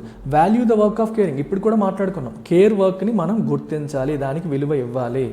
దానికి జీరో, అసలు దానికి వాల్యూ లేదన్నట్టు కొట్టిపారేస్తున్నాం, అది వర్కౌట్ అవ్వదు. ఇప్పటి వరకు మ్యాస్క్యులిన్ వ్యూ అంటే మగవాళ్ళ పాయింట్ ఆఫ్ వ్యూలో ఎకానమీని చూస్తున్నారు. అది ఏంటి? Economy is a production machine driven by competition. Feminine view ఎలా ఉంటుంది? ఫెమినైన్ వ్యూ ఆఫ్ ఎకానమీ తీసుకుంటే society of human beings who care. అంటే ఒక మగవాడి దృష్టిలో మీరు ఎకానమీని చూస్తే కాంపిటీషన్ ఉంది, మెషిన్స్ ఉన్నాయి, ఇండస్ట్రీస్ ఉన్నాయి, ఒకరికొకరు పోటీ పడుతున్నారు. ఒక స్త్రీ పాయింట్ ఆఫ్ వ్యూలో నువ్వు ఎకానమీని చూస్తే economy is a society of human beings to care. ఇంతమంది మనుషులు ఉన్నారు, వీళ్ళందరినీ మనం బాగా చూసుకోవాలి. అది స్త్రీ పాయింట్ ఆఫ్ వ్యూలో economy. Other is emphasising on women point of view. ఇక్కడ మీరు టైటిల్ ఏంటి చూడండి, more women can make the world better. Women can make the world better. Women చేతిలోకి పాలసీ పెట్టాలి. ఉమెన్ ఎకానమీని చూసే విధానం వేరు, మెన్ ఎకానమీని చూసే విధానం వేరు. మ్యాస్క్యులైన్ పాయింట్ ఆఫ్ వ్యూలో చూస్తూ వస్తున్నాము, అది కరెక్ట్ కాదు. ఉమెన్ పాయింట్ ఆఫ్ వ్యూలో చూడాలి. ఇప్పటి వరకు మెయిన్ స్ట్రీమ్ ఎకనామిక్స్ అన్నీ కూడా మెన్ డామినేట్ చేస్తూ వచ్చారు. దీనివల్ల ఏమైంది? ట్రాజడీ ఆఫ్ కామన్స్ వచ్చింది. ట్రాజడీ ఆఫ్ కామన్స్ అంటే అర్థం ఏంటి? కామన్స్ అంటే అర్థం ఏంటి? కామన్ రిసోర్సెస్, వాటర్ కావచ్చు, నేల కావచ్చు, ఎయిర్ కావచ్చు, ఇవన్నీ common resources. Tragedy of Commons అనేది ఒక ఎకనామిక్ థియరీ. దాని అర్థం ఏంటి అంటే, ఎప్పుడైనా సరే ప్రతి ఒక్క ఇండివిజువల్ కూడా తన బెనిఫిట్ కోసం తను ఆలోచించుకుంటూ రిసోర్సెస్ని తన ఓన్ బెనిఫిట్ కోసం ఉపయోగిస్తే అది ఓవరాల్ కమ్యూనిటీకి చెడు చేస్తుంది. ఫర్ ఎగ్జాంపుల్, మనకి గ్రౌండ్ వాటర్ తీసుకోండి. ప్రతి ఒక్కడు కూడా నా పొలానికి ఎంత నీళ్ళు కావాలి, నేను ఎంతైనా పంపు చేస్తాను, ప్రతి వాళ్ళు వాళ్ళ స్వార్థం మాత్రమే చూసుకొని విపరీతంగా అవసరానికి మించి గ్రౌండ్ వాటర్ని పంప్ చేశారనుకోండి, నేల నుంచి ఎక్స్ట్రాక్ట్ చేశారనుకోండి, ఏమవుతుంది? ఓవరాల్గా ఆ ఏరియాలో గ్రౌండ్ వాటర్ లేని పరిస్థితులు వస్తాయి. అప్పుడు ఎవరు నష్టపోతారు? అందరూ నష్టపోతారు. అంటే ఎవడి బెనిఫిట్ కోసం వాడు పనిచేయడం వల్ల, అందరి కోసం ఆలోచించకుండా, అందరం ఓవరాల్గా ఆలోచించకుండా ఎవరి స్వార్థం కోసం వాళ్ళు పనిచేయడం వల్ల అందరూ నష్టపోయే పరిస్థితిని మనం ట్రాజెడీ ఆఫ్ కామన్స్ అంటాం. Commons indicate common resources. Tragedy ఎందుకు? Because everyone is working in his own benefit. ఇది స్టోరీ. అందుకే ఇది చాలా ఇంపార్టెంట్ మనకి. నోబెల్ లారియట్ ఓస్ట్రమ్, చెప్పాను కదా, ఓస్ట్రమ్ అనే ఆవిడ ఫస్ట్ వచ్చిన ఆవిడ. తను ఏం చెప్తుందంటే, how local communities often with women at their centre cooperatively govern their local resources equitable and sustainable. Women lead చేస్తూ లోకల్ కమ్యూనిటీస్ కోఆపరేటివ్గా వాళ్ళ దగ్గర ఉన్న రిసోర్సెస్ని ఈక్విటబుల్ అంటే ఫెయిర్గా, సస్టైనబుల్గా అంటే రేపు పొద్దున్న కూడా ఉండేలాగా, ఈరోజు మొత్తం వాడేసి రేపటి లేకుండా చేస్తే అది సస్టైనబుల్ కాదు. అట్లా ఎలా చేయొచ్చు అనేది వాళ్ళు లీడ్ చేసి చూపించారు. చాలా చోట్ల అవి జరిగాయి. And Ms. Ostrom proposed a different paradigm based on cooperation, equity and sustainability for realizing the promise of the commons, which is the urgent need of this millennium. ఈ పారాగ్రాఫ్ మీకు చాలా చాలా ఇంపార్టెంట్ పారాగ్రాఫ్. ఇప్పుడు tragedy of Commons కాదు మనకు ఉండాల్సిందే, promise of Commons. Promise అంటే ఒక హోప్, అంటే కామన్స్ అంటే ఈ రిసోర్సెస్. ఈ రిసోర్సెస్ అన్నీ కూడా ప్రతి ఒక్కరికి అందాలి, సస్టైనబిలిటీ ఉండాలి, అవి ఓవర్ యూసేజ్ అనేది ఉండకూడదు, కోఆపరేటివ్గా, ఈక్విటబుల్గా, సస్టైనబుల్గా మనం సొల్యూషన్స్ తీసుకురావాలి. కాంపిటీషన్ బేస్ చేసుకుని నేను ఎంత బెనిఫిట్ అవుతాను, నువ్వెంత బెనిఫిట్ అవుతావు, నువ్వు ముందా నేను ముందా అని ఎవరికి వాళ్ళు రిసోర్సెస్ ఎక్స్ప్లాయిట్ చేసుకుంటూ ఎవరి వాళ్ళు గ్రో అవ్వడం కాదు, కోఆపరేటివ్గా వెళ్ళాలి. ఓవరాల్ కమ్యూనిటీని, ఓవరాల్ సొసైటీని దృష్టిలో పెట్టుకొని మనం ముందుకు వెళ్ళాలి. అటువంటి మోడల్ మనం తీసుకురావాలి. ప్రజెంట్ ఉన్న మోడల్ అనేది పనిచేయదు. ప్రజెంట్ ఉన్న మోడల్ దేన్ని క్రియేట్ చేస్తుంది? ట్రాజడీ ఆఫ్ కామన్స్ని క్రియేట్ చేస్తుంది. మనకి ఏం కావాలి? ప్రామిస్ ఆఫ్ కామన్స్ కావాలి. అదే ఈ మిలీనియంకి అవసరమైనది. సో అందుకనే ఒక పారాడైమ్ చేంజ్ అనేది ఎకనామిక్స్లో అవసరం. పారాడైమ్ అంటే మోడల్ అనేది మారిపోవాలి. ఎలా మారాలి? పారాడైమ్ చేంజ్ రావాలంటే ఏం కావాలి? పవర్ షిఫ్ట్ అనేది కావాలి. అంటే హై లెవెల్లో ఒక మోడల్ పరిస్థితి మారాలంటే పైన ఉన్నవాడు మారాలి. పైన ఎవరున్నారు ఈరోజు? పైన ఉన్న వాళ్ళు ఎవరున్నారమ్మా? అది కష్టం. ఎందుకంటే people with power will not let it go. అధికారంలో ఉన్నవాడు అది వదులుకోవడానికి ఇష్టపడ్డు. మనీ వల్ల పవర్ వస్తుంది, పొలిటికల్ అథారిటీ వల్ల పవర్ వస్తుంది, ఎడ్యుకేషన్ మరియు సైన్స్ ఇవన్నీ ఉండడం వల్ల పవర్ వస్తుంది, వీటన్నిటి వల్ల పవర్ వస్తుంది. ఇన్ఫ్యాక్ట్ ఆయన ఏమంటున్నాడంటే, this is the basis of cost system of power in all societies. Cost system అంటే నిజంగా కాస్ట్ అని కాదు, సొసైటీస్లో ఆయన ఇలా స్ట్రాటిఫికేషన్ చేస్తున్నారు. హై లెవెల్లో ఉన్న వాళ్ళందరూ ఎవరు? ఎయిదర్ మనీ ఉన్నవాళ్ళు. హై లెవెల్ ఉన్న వాళ్ళు ఎవరమ్మా? ఎదురు మనీ ఉన్నవాళ్ళు, లేదా చదువులు ఉన్నవాళ్ళు, పిహెచ్డీలు, లేదా ఇటువంటి నోబెల్ ప్రైజులు ఎట్లాంటివి ఉన్నవాళ్ళు, లేదా పొలిటికల్ అథారిటీ ఉన్నవాళ్ళు. వీళ్ళందరూ పైన ఉన్నారు. ఈరోజు వీళ్ళు పాలసీస్ ఫామ్ చేస్తున్నారు. ఓకే, వీళ్ళు పవర్ వదులుతారా? వదలరు. వీళ్ళలో మెజారిటీ ఎవరు? మెన్. ఇది మారాలి అంటే వీళ్ళు మారాలి. సో ఈ డబ్బున్నవాడు, రైట్, పవర్ ఉన్నవాడు, అథారిటీ ఉన్నవాడు, హైయర్ ఎడ్యుకేషన్ ఉన్న వాళ్ళందరూ కూడా ఈ హైరార్కీలో అప్పర్ కాస్ట్ కింద మనం చెప్పొచ్చు. సో వాళ్ళు కోలిషన్స్ ఫామ్ చేసుకుంటున్నారు, గ్రూప్స్ ఫామ్ చేసుకుంటున్నారు. ఎందుకని to make life better for common people who they say cannot govern themselves and must be developed. వాళ్ళు ఏమంటారంటే, ఈ జనాలకి ఏమీ తెలియదు, ఈ జనాలను డెవలప్ చేయాలంటే మేమే డెవలప్ చేయాలి. సో ఈ హై లెవెల్లో ఉన్న వాళ్ళందరూ గ్రూప్లో అవుతున్నారు, చదువుకున్న వాళ్ళు సబ్జెక్ట్ మ్యాటర్ ఎక్స్పర్ట్స్ అవుతున్నారు, అధికారంలో ఉన్న వాళ్ళు చెప్పిన సొల్యూషన్స్ విని వాళ్ళు స్ట్రాటజీస్, పాలసీస్ ఫామ్ చేస్తున్నారు. తర్వాత ఇంకా చదువుకుని ఉద్యోగాలు తెచ్చుకున్న వాళ్ళు బ్యూరోక్రాట్స్ వాటిని ఇంప్లిమెంట్ చేస్తున్నారు. సో వీళ్ళంతా మాకు అన్నీ తెలుసు, ప్రజలకేమీ తెలియదు అనే భావజాలంతో ఉన్నారు. సో వీళ్ళంతా ఆ భావజాలంతో ఉన్నారు. అందుకని ఏమవుతుంది, మనకి టాప్ డౌన్ అప్రోచ్ అనేది నడుస్తుంది. Top down approach. ఇప్పుడు మనకు కావాల్సింది ఏంటి? Bottom up approach. Top down అంటే అర్థం ఏంటి? హై లెవెల్లో డిసైడ్ చేయడం, దానికి ఎందుకు ఇంప్లిమెంట్ చేయడం. బాటమ్ అప్ అంటే అర్థం ఏంటి? కింది లెవెల్లో ఏం జరుగుతుందో తెలుసుకోవడం, దాన్ని మనం వాళ్ళు చెప్పింది విని దానికి తగ్గట్టుగా సొల్యూషన్స్ తీసుకురావడం. ఆధర్ ఏమంటున్నారు? బాటమ్ అప్ అప్రోచ్ కావాలి, టాప్ డౌన్ కాదు అంటున్నారు. సో ఆధర్ చెప్తోంది ఏంటి ఫైనల్గా? సో పైనున్న వాళ్ళందరూ కూడా ఏం చేయాలి? They must humbly listen to the people and learn from them. ప్రజల ప్రాబ్లం ఏంటనేది వినాలి, వాళ్ళ నుంచి తెలుసుకోవాలి. అంతేగాని ఎలా చేయాలి, ఏం చేయాలని వాళ్ళు చెప్పకూడదు. మీరు ఇప్పటి వరకు చేసిన దానివల్ల ఏమైంది? ఎన్విరాన్మెంటల్ డిగ్రేడేషన్ వచ్చింది, ఎకనామిక్ ఇన్ఈక్విటీస్ వచ్చాయి. ఇప్పటి వరకు మీకు నచ్చింది చేసుకుంటూ వెళ్ళడం వల్ల ఈ నష్టం జరిగింది. సో కింద లెవెల్కి రండి, వాళ్ళ ప్రాబ్లం వినండి, వాళ్ళు ఇచ్చే సొల్యూషన్ వినండి. సో ఈ male dominated global money driven system of institutions వల్ల ఏం జరిగింది? మనకి నష్టం జరిగింది. సో దానికి ఏం కావాలి? ఓవర్హాల్ కావాలి. ఓవర్హాల్ అంటే ఏంటి? సమూలమైన మార్పు. అది మారాలి. అది మారితే కానీ మనకి మంచి రోజులు రావు. అది మారాలంటే ఏం చేయాలి? ఉమెన్కి ఫ్రీడమ్ ఇవ్వాలి. ఓకే, ఈ మేల్ డామినేటెడ్ ఇన్స్టిట్యూషన్స్లో ప్రమోషన్ ఇవ్వడం కాదు, వాళ్ళకి లీడర్షిప్ ఇవ్వాలి. అప్పుడే బెటర్ ఫ్యామిలీ స్పిరిటెడ్ ఇన్స్టిట్యూషన్స్ అనేవి వస్తాయి. సొసైటీని ఒక హ్యూమన్స్ కింద చూడడం మొదలవుతుంది. లేకపోతే సొసైటీని మీరు ఎకనామిక్ మిషన్స్ కింద డ్రివెన్ బై కాంపిటీషన్స్ లాగా చూసే పరిస్థితులే ఉంటాయి. అండ్ లోకల్ కమ్యూనిటీస్కి ఎక్కువ పవర్స్ అనేవి ఇవ్వాలి. అప్పుడే మనకి ఇన్క్లూజివ్ సస్టైనబుల్ డెవలప్మెంట్స్ అనేవి వస్తాయి. Without such institutional reforms the vision of వసుదైవ కుటుంబకం అనేది మనకి ఫేడ్ అయిపోతుంది. మనం ఏదైతే అనుకున్నామో one family one earth one future అనుకున్నామో అది G20 బ్యానర్స్ ఎలాగైతే మసగబారిపోతాయో ఈ విజన్ కూడా అలాగే మసగబారిపోతుంది అని ఆథర్ ఫైనల్గా ఇక్కడ చెప్పడం జరిగింది. సో దీంట్లో మీకు ఇంపార్టెంట్ కీవర్డ్స్ మీరు ఒకసారి కీవర్డ్స్ మీకు గమనిస్తే ఏ ఆస్పెక్ట్స్ ఈయన మాట్లాడారనేది ఒకసారి నేను రాస్తున్నాను, మళ్ళీ ఒకసారి క్విక్ రివిజన్ లాగా మీకు ఉపయోగపడుతుంది. సో ఈ టాక్స్ అబౌట్ రకరకాల థింగ్స్. ఒకటి కేర్ వర్క్ గురించి మాట్లాడారు. కేర్ వర్క్ని ఈరోజు రికగ్నైజ్ చేయట్లేదు, దాన్ని కౌంట్ చేయట్లేదు, కౌంట్ చేసిన చోట కూడా వాటికి చాలా తక్కువ పేమెంట్స్ వస్తున్నాయి అనేది దీని గురించి మాట్లాడారు. తర్వాత he also spoke about changing nature of work. అంటే ఏంటి, మనకి ఒకప్పుడు ఎలా ఉండేది, మనకి చేంజింగ్ నేచర్ ఆఫ్ వర్క్ అంటే ఏంటో మీనింగ్, ఒకప్పుడు లాంగ్ టర్మ్ ఎంప్లాయ్మెంట్ ఉండేది, అక్కడ నుంచి గిగ్ ఎకానమీకి ఇన్ఫార్మల్ ఎంప్లాయ్మెంట్కి మనం షిఫ్ట్ అయిపోతున్నాం.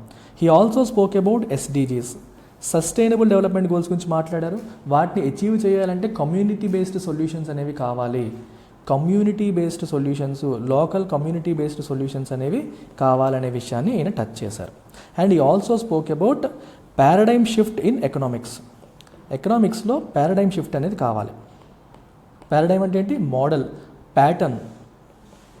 ఈ రోజున్న మోడల్స్ అనేవి మారాలి. ఈ రోజున్న మోడల్స్ ఏంటి, male dominated money driven models. అవి ఎలా అవ్వాలి, ఫిమేల్ డామినేటెడ్గా మారాలి. Cooperation, equitable, sustainability driven models రావాలి. లోకల్ కమ్యూనిటీ సొల్యూషన్స్ని పై వాళ్ళు వినాలి అని చెప్పారు. ఫైనల్గా ఈ స్పోక్ అబౌట్ వసుధైవ కుటుంబం. ఈ వసుధైవ కుటుంబకం అనేది మనం సాధించాలి అంటే మనం ఏం చేయాలి, ఉమెన్ ఫెమినిస్ట్ వ్యూలో మనం చూడాలి. కుటుంబకం మ్యాస్క్యులైన్ వ్యూ ఆఫ్ ఎకానమీ అనేది పనిచేయదు, ఫెమినిస్ట్ వ్యూ ఆఫ్ ఎకానమీ అనేది అవసరం అవుతుంది. You have to look at the economy from the lens of women, because women sees society in as a group of people who needs care. అలా చూస్తారు. కానీ male ఎట్లా చూస్తారు, group of machines which are in competition అలా చూస్తారు. అది పనిచేయదు. Economy అన్న ప్రజలు అంటే ఓన్లీ ఎకానమీ, కంట్రీ అంటే ఎకానమీ ఒకటే కాదు, చాలా అదర్ ఫ్యాక్టర్స్ ఉంటాయి. ఈరోజు మెజర్మెంట్ అంతా కూడా ఎకానమీని ఓవరాల్ గ్రోత్ అంటేనే ఎకనామిక్ గ్రోత్ అని అనుకుంటున్నారు. అది కరెక్ట్ కాదు. హ్యూమన్ సెంట్రిక్ డెవలప్మెంట్ అనేది కావాలి అనేది ఆథర్ ప్రధానంగా చెప్పిన పాయింట్ అనమాట. So let's look at the second article of the day. Panel holds back it's report on crime bills.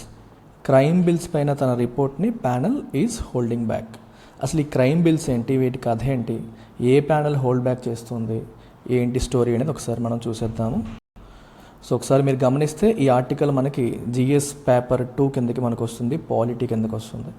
So ఈ ఆర్టికల్లో మనం చూసిన కీవర్డ్స్ అన్నీ కూడా అక్కడ మెన్షన్ చేసాం.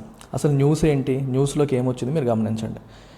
Parliamentary standing committee on home affairs postponed its adoption of draft report on 3 bills seeking to replace the existing criminal laws. Present మన సిస్టంలో ఉన్న క్రిమినల్ లాస్ని రీప్లేస్ చేయడానికి 3 బిల్స్ని ప్రపోజ్ చేశారు. అయితే వాటిని అడాప్ట్ చేసే విషయంలో, వాటిని ఇంప్లిమెంట్ చేసే విషయంలో, వాటి విషయంలో ముందుకు వెళ్ళే విషయంలో చాలా విమర్శలు వచ్చాయి. అపోజిషన్ పార్టీస్ వద్దు, అంత తొందరపడద్దు అని చెప్పడం వల్ల స్టాండింగ్ కమిటీ కొంచెం దాన్ని అడాప్ట్ చేసే, దాన్ని ఇంప్లిమెంట్ చేసే, దాని బిల్ను ప్రవేశపెట్టి నెక్స్ట్ స్టెప్స్ తీసుకునే విషయంలో ఒక అడుగు వెనక్కి వేసింది.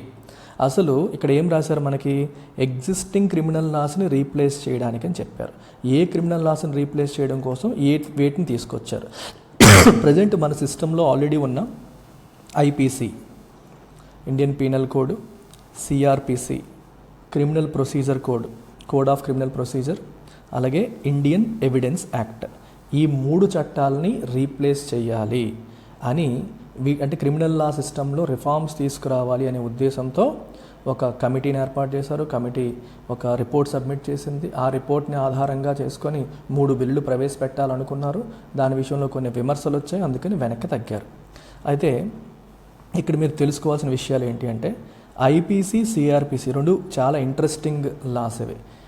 ఎవిడెన్స్ యాక్ట్ మీకు తెలుసు, దేన్ని ఎవిడెన్స్గా మనం యాక్సెప్ట్ చేయొచ్చు, ఏది ఎవిడెన్స్గా అడ్మిసిబుల్, ఈ ఆస్పెక్ట్స్ అన్ని ఎవిడెన్స్ యాక్ట్ చెప్తుంది. సో ఐపీసీకి సిఆర్పిసికి డిఫరెన్స్ ఏంటి? IPC is a substantive law. IPC is a substantive law, వేరే CrPC is a procedural law. ఈ పదాలు మీకు ఇంపార్టెంట్. ఇది సబ్స్టాంటివ్, సిఆర్పిసి ఏమో ప్రొసీజరల్. సబ్స్టాంటివ్ అంటే అర్థం ఏంటమ్మా? What does it do? Substantive అంటే it defines what is a crime, what constitutes a crime. ఏది తప్పుగా పరిగణించబడుతుంది, ఏది తప్పుగా పరిగణించబడుతుంది అనే దాన్ని ఐపీసీ డిఫైన్ చేస్తుంది. And it also talks about penalty or punishment. మరి ఆ క్రైమ్కి ఏంటి పనిష్మెంట్, ఏంటి పెనాల్టీ అనేది కూడా ఇందులో మెన్షన్ చేస్తారు. In a way it talks about the substance, అంటే ఒక క్రైమ్ యొక్క యాక్చువల్ సబ్స్టెన్స్, అంటే క్రైమ్ డెఫినేషన్ ఏంటి. For example if you say murder అన్నాం అనుకోండి, దేన్ని మర్డర్ అని మనం డిఫైన్ చేస్తాము, మర్డర్ చేస్తే ఎటువంటి పనిష్మెంట్ ఉంటుంది అనేది మనకి ఐపీసీలో ఉంటుంది. ఫర్ ఎగ్జాంపుల్ అలాగే రేప్ అన్నారనుకోండి, what constitutes a rape, and rape చేసిన వాడికి ఎటువంటి శిక్ష విధించవచ్చు. That is part of IPC. అంటే అలాగే దేశంలో ఉన్న ఎన్నో క్రైమ్స్ వాటిని డిఫైన్ చేయడము, ఆ క్రైమ్ చేస్తే ఏంటి పనిష్మెంట్ అనేది మనకి ఐపీసీలో మెన్షన్ చేస్తారు. On the other hand you have CrPC. CrPC talks about procedures. For example ఒక అబ్బాయి మర్డర్ చేశాడని చెప్పి పట్టుబడ్డాడు. సో మర్డర్ చేశాడని ఆరోపణ వచ్చింది. సో అతనికి తర్వాత నెక్స్ట్ స్టెప్స్ ఏంటి? It talks about, it details the procedures to be followed. ఏం చేయాలి, నెక్స్ట్ స్టెప్స్ ఏంటి, కోర్టులో ఎప్పుడు ప్రవేశపెట్టాలి, వారెంట్ ఎప్పుడు ఇష్యూ చేయాలి, వారెంట్ ఎఫ్ఐఆర్ ఎప్పుడు నమోదు చేయాలి, ఇలాంటి రూల్స్, రెగ్యులేషన్స్, సిస్టమ్స్, ప్రొసీజర్స్ అన్నీ ఉండేది మనకి సిఆర్పిసి అనమాట. అయితే ఇప్పుడు ఈ మూడింటి ప్లేస్లో 3 కొత్త బిల్స్ని తీసుకొస్తున్నారు. భారతీయ న్యాయ సంహిత బిల్లు, భారతీయ నాగరిక సురక్ష సంహిత బిల్లు, భారతీయ సాక్ష్య బిల్లు. సో పేరు బట్టి మీరు చెప్పేయచ్చు ఏది దేన్ని రీప్లేస్ చేస్తుంది అనేది. చూడండి, భారతీయ న్యాయ సంహిత బిల్, ఇది దేన్ని రీప్లేస్ చేస్తుంది? ఐపీసీని రీప్లేస్ చేస్తుంది. అసలు ఐపీసీ ఎప్పుడు వచ్చింది మనకి? ఇది ఫస్ట్ లా కమిషన్ 1834లో డ్రాఫ్ట్ చేసింది అండర్ ది చైర్మన్షిప్ ఆఫ్ మక్కాలే. కాకపోతే IPC came in to force in the year 1860. ఎప్పుడు ఐపీసీ అమల్లోకి వచ్చిందంటే 1860లో రావడం జరిగింది. సో 1860లో వచ్చిన ఈ కొలోనియల్ లా ఐపీసీని భారతీయ న్యాయ సంహిత బిల్లు రీప్లేస్ చేయాలి. కాకపోతే దాన్ని ప్రస్తుతానికి పోస్ట్ పోన్ చేశారు. సో దాంట్లో 511 సెక్షన్లు ఉంటే బిఎన్ఎస్లో 356 ప్రావిజన్స్ ఉన్నాయి. అలాగే రెండో బిల్లు భారతీయ నాగరిక సురక్ష సంహిత బిల్, ఇది దేన్ని రీప్లేస్ చేస్తుంది? క్రిమినల్ ప్రొసీజర్ కోడ్ లేదా కోడ్ ఆఫ్ క్రిమినల్ ప్రొసీజర్ని రీప్లేస్ చేస్తుంది. మరి కోడ్ ఆఫ్ క్రిమినల్ ప్రొసీజర్ ఎప్పుడు వచ్చింది మనకి? 1973లో వచ్చింది. 1974 నుంచి ఇట్ బికేమ్ ఎఫెక్టివ్. మరి సిఆర్పిసి ఏం చెప్తుంది? మీకు ఆల్రెడీ చెప్పాను. CrPC provides procedures for administrating criminal లాస్ని అడ్మినిస్ట్రేట్ చేయడానికి అవసరమైన ప్రొసీజర్స్ అన్నీ కూడా సిఆర్పిసిలో ఉంటాయి. అండ్ ఈ పర్టికులర్ బిల్లు, ఇప్పుడు కొత్తగా తీసుకొస్తున్న బిల్లులో టెక్నాలజీ ఉపయోగించడాన్ని కూడా ప్రమోట్ చేశారు. అంటే మనకి విచారణ జరిపేటప్పుడు, అప్పీల్ చేసేటప్పుడు డిపోజిషన్, అంటే ఎవరైతే అక్యూజ్డ్ ఉంటారో వాళ్ళకి కొన్ని క్వశ్చన్స్ అడగడం, వాళ్ళు దానికి సమాధానం చెప్పడం, దాన్ని డిపోజిషన్ అంటాం. ఇప్పుడు మనకి విచారణ చేస్తారు చూడండి, దాన్ని డిపోజిషన్ అంటాం. డిపోజిషన్ చేసేటప్పుడు దాన్ని రికార్డ్ చేయడం, వీడియో కాన్ఫరెన్సింగ్ అలౌ చేయడం, ఇట్లాంటి టెక్నాలజీని కూడా యూజ్ చేయాలన్నట్టుగా కొత్త బిల్లులో ప్రవేశపెట్టడం జరిగింది. మూడో బిల్లు ఏంటమ్మా? భారతీయ సాక్ష్య బిల్. ఇది దేన్ని రీప్లేస్ చేస్తుంది? ఎవిడెన్స్ యాక్ట్ని రీప్లేస్ చేస్తుంది. 1872లో ఎవిడెన్స్ యాక్ట్ అనేది వచ్చింది. సో మనకి ఇంపీరియల్ లెజిస్లేటివ్ కౌన్సిల్ 1872లో దాన్ని పాస్ చేశారు, బ్రిటిష్ వాళ్ళ హయాంలో. సో ఇది దేని గురించి? It contains set of rules and allied issues governing admissibility of evidence in the Indian courts of law. దేన్ని ఎవిడెన్స్గా మనం కన్సిడర్ చేస్తాము, ఏది సాక్ష్యము, ఏ సాక్ష్యం చెల్లుతుంది, ఏ సాక్ష్యం చెల్లదు, ఈ ఆస్పెక్ట్స్ అన్ని ఇండియన్ ఎవిడెన్స్ యాక్ట్లో పొందుపరిచారు. దాన్ని సాక్ష్య బిల్ అనేది రీప్లేస్ చేయబోతోంది. But for now it got postponed. ఇప్పుడు మన కొత్త బిల్లులో ఎలక్ట్రానిక్ ఎవిడెన్స్ అనే దాన్ని కూడా తీసుకొచ్చారు. అంటే పూర్వం రోజులు ఎలక్ట్రానిక్ ఎవిడెన్స్ అనే కాన్సెప్ట్ లేదు కదా. ఇప్పుడు ఎలక్ట్రానిక్ ఎవిడెన్స్ అంటే వాట్సాప్ చాట్ కావచ్చు, ఫోటో కావచ్చు, వీడియో కావచ్చు, ఇట్లాంటి అనమాట. మరి ఎలక్ట్రానిక్ ఎవిడెన్స్కి డెఫినేషన్ ఏంటి? Any information generated or transmitted by any device or system that is capable of being stored or retrieved by any means. అంటే ఏ ఇన్ఫర్మేషన్ అయితే మనం ఒక డివైస్ ద్వారా లేదా ఒక సిస్టమ్ ద్వారా జనరేట్ చేయగలుగుతాము, లేదా ట్రాన్స్మిట్ చేయగలుగుతాము, రైట్, ప్లస్ స్టోర్ చేయగలుగుతాము, రిట్రీవ్ చేయగలుగుతాము, అట్లాంటి దాన్ని మనం ఎలక్ట్రానిక్ ఎవిడెన్స్ అని అంటారు. ఫర్ ఎగ్జాంపుల్, ఒక photo can be generated by a mobile device, can be transmitted using WhatsApp or email or anything. It can be stored, it can be retrieved. తిరిగి మనం తీసుకోవచ్చు. ఒక వీడియో, ఒక వాయిస్ చాట్, ఇవన్నీ కూడా మనకి ఎలక్ట్రానిక్ ఎవిడెన్స్ల కింద పనిచేస్తాయి అన్నమాట. సో అవి ఎలక్ట్రానిక్ ఎవిడెన్స్. ఇది ఈ 3 బిల్లుల యొక్క కథ. ప్రస్తుతానికి మీరు తెలుసుకోవాల్సింది ఏంటంటే వీటిని పాత బిల్లులను రీప్లేస్ చేసి పాత చట్టాలను రీప్లేస్ చేసి ఈ కొత్త బిల్లుల యొక్క ఇంప్లిమెంటేషన్ వాయిదా పడింది. ఎందుకు వాయిదా పడిందంటే అపోజిషన్ పార్టీస్ అబ్జెక్ట్ చేశాయి, చాలా తక్కువ టైం ఇచ్చారు, ఇంకా ఎక్కువ టైం ఇవ్వాలి, వీటన్నిటిని మేము పరిశీలించాలి, తర్వాత మీరు రిఫార్మ్స్ తీసుకురావచ్చు అని ప్రస్తుతానికి దీన్ని పోస్ట్పోన్ చేయడం జరిగింది. అయితే ఇక్కడ ఇంకో ఆస్పెక్ట్ కూడా ఉంది. ఇక వన్ మోర్ ఆస్పెక్ట్ మనం మెయిన్స్ పాయింట్ ఆఫ్ వ్యూలో డిస్కస్ చేయాలి. వీటన్నిటిని మనం ఏమంటామంటే criminal justice system, reforms in criminal justice system.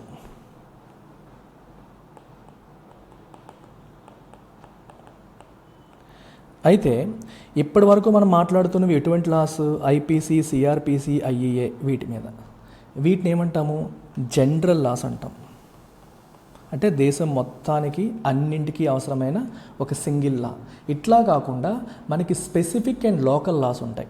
Specific and local loss అంటే కొన్ని అంశాలకి స్పెసిఫిక్గా, ఫర్ ఎగ్జాంపుల్ మనీ లాండరింగ్ కోసం పిఎంఎల్ఏ తీసుకొచ్చారు.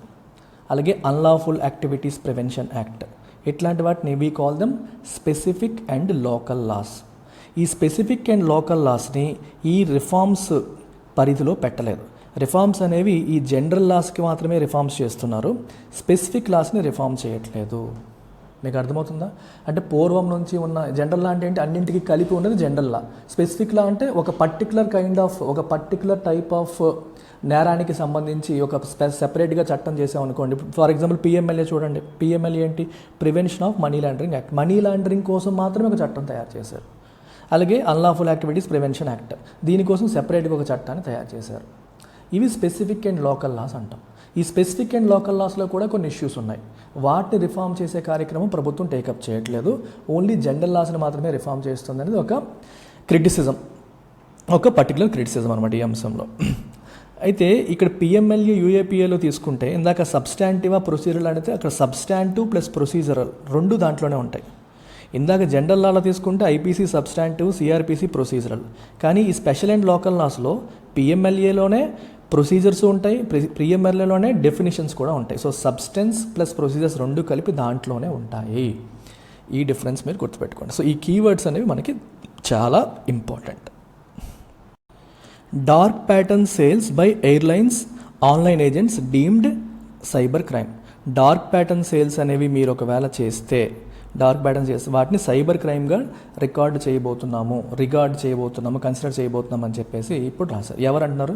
మినిస్ట్రీ ఆఫ్ కన్జ్యూమర్ అఫైర్స్ వాళ్ళు అంటున్నారు. అసలు డార్క్ ప్యాటర్న్ సేల్స్ అంటే అర్థం ఏంటి అనేది మనం ఒకసారి గమనిద్దాం. చూడండి, ఈ పదం మనకి సైన్స్ అండ్ టెక్నాలజీలో భాగంగా మనం తీసుకోవచ్చు. So ministry of civil aviation వాళ్ళు dark pattern sales deemed cyber crime అని చెప్పి, అలాగే మినిస్ట్రీ ఆఫ్ కన్జ్యూమర్ అఫైర్స్ వాళ్ళు కూడా అలాగే చెప్తున్నారు.